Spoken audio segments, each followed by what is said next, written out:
Pas besoin de feu en revanche pour consommer du cannabis. L'usage est permis en Californie à des fins médicales et pas forcément dans du papier à cigarette. Un restaurateur en propose ainsi dans ses plats aux clients autorisés par la loi.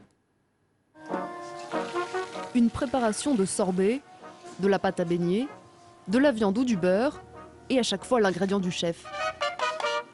Une petite pincée de cannabis. Fini les grossiers et space cake. La marijuana s'est fait ici une place dans la cuisine gastronomique.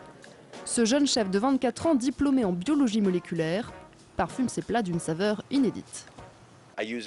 Je l'utilise pour apporter de l'arôme et du goût. Je l'utilise aussi en infusion pour le THC. C'est la molécule qui permet de planer. Les gens n'aiment pas forcément fumer. L'usage du cannabis est encore stigmatisé, surtout par les plus âgés. Avec un produit comestible, c'est facile et plus discret. Basé à Los Angeles, Christopher Sayer se déplace là où on le réclame et crée des restaurants éphémères comme ici à Tacoma dans l'état de Washington. Dans la salle à manger, ambiance tamisée, bougies et bouquets de circonstances avec des feuilles de cannabis. Sur le menu, la teneur en THC est indiquée pour chaque plat. Le chef a tout prévu pour que l'effet de la marijuana se fasse sentir en douceur.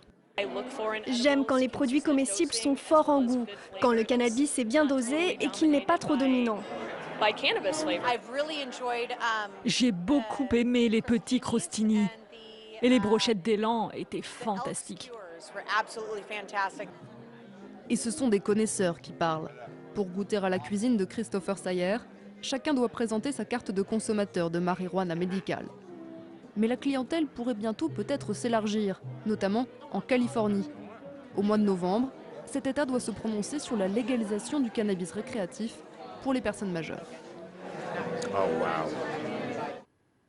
Cap Amérique, c'est fini pour cette semaine. Vous pouvez retrouver tous les reportages et notre émission sur notre site internet france24.com. À très bientôt.